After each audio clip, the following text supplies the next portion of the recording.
Mabuhay o maayong pag-abot, tourist! I am Chardon and I will be your tour guide for today. I am excited to take you around and show you the highlights, share interesting facts and stories, and give you a glimpse of the history and culture of this place. Before we start, let me introduce our shuttle drivers, Manong Toto and Kuya Sam. Driving bus number 21, they will ensure we travel safely throughout the tour. To help us stay together, I'll be holding a flag and a whistle. Please keep an eye out for the flag and listen for the whistle so we can move safely as a group. For your safety, in case of any emergency, stay calm and follow my instructions and the driver's guidance. Also, please keep your personal belongings and avoid leaving anything unattended.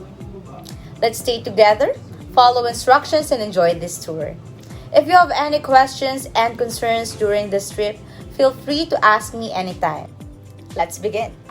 So the province that we're giving a tour is the province of Cebu. The name Cebu is believed to come from the old Visayan word Cebu, which means trade or barter. This reflects Cebu's long history as a busy trading port even before Spanish colonization. Cebu is one of the most developed provinces in the Philippines, located in the central Visayas region.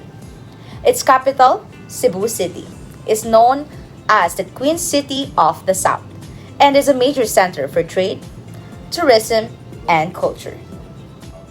Historically, it was the first Spanish settlement and once served as the country's first capital, making it a center of early Philippine civilization.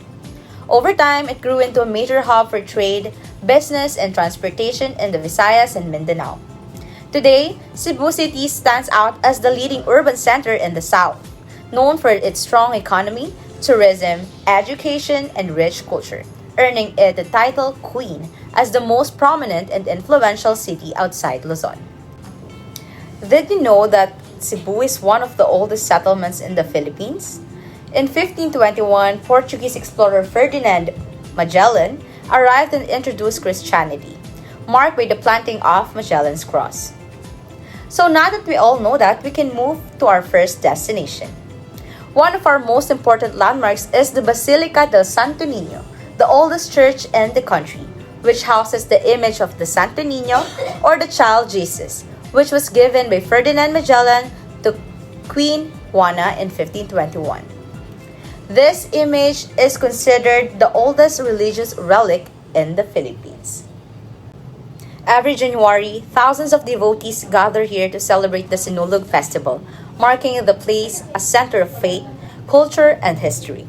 The basilica was also declared a minor basilica in 1965, highlighting its religious significance. Today, it continues to symbolize the birth of Christianity in the Philippines. The Basilica del Santo Niño is mainly made of stone and coral blocks, with hardwood materials used in some parts of its structure. Its current building reflects a Baroque-style design which was common during the Spanish colonial period. There is no single recorded architect for the basilica. It was built and rebuilt over time by Spanish missionaries, particularly the Augustinian friars. For our second destination, welcome everyone. This is the famous Magellan's Cross, also one of the most important historical landmarks in Cebu City. This cross was planted in 1521 by the Portuguese explorer Ferdinand Magellan upon his arrival in Cebu. It symbolizes the introduction of Christianity in the Philippines. The original cross is made of wood, and today it is enclosed inside a protective wooden casing to preserve it. The structure you see housing the cross is a small chapel built during the Spanish colonial period. The ceiling features a painted mural showing the arrival of Magellan and the planting of the cross. Today, Magellan's Cross stands as a symbol of faith, history, and the beginning of Christianity in the country, just like the Basilica del Santo Niño.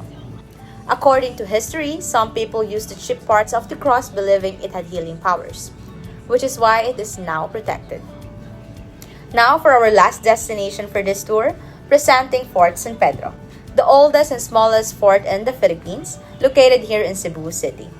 It was originally built in 1565 under the leadership of Miguel Lopez de Legazpi, the first Spanish Governor-General of the Philippines.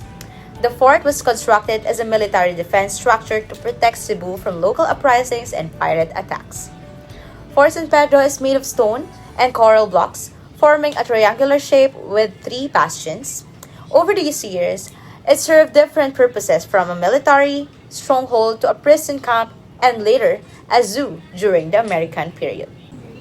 Today, it is preserved as a historical park and museum, showcasing Cebu's rich colonial history. As you explore, imagine how this fort once guarded the city during the early days of Spanish rule. And that brings us to the end of our tour. On behalf of our team, I would like to thank you for joining us today. We hope you enjoy the experience and learn something new about the places we visited. Before you leave, please make sure to check your belongings and don't leave anything behind. If you have any questions or need assistance, feel free to approach me. Once again, thank you for your time and we hope to see you again on another tour. Have a safe trip and a wonderful day.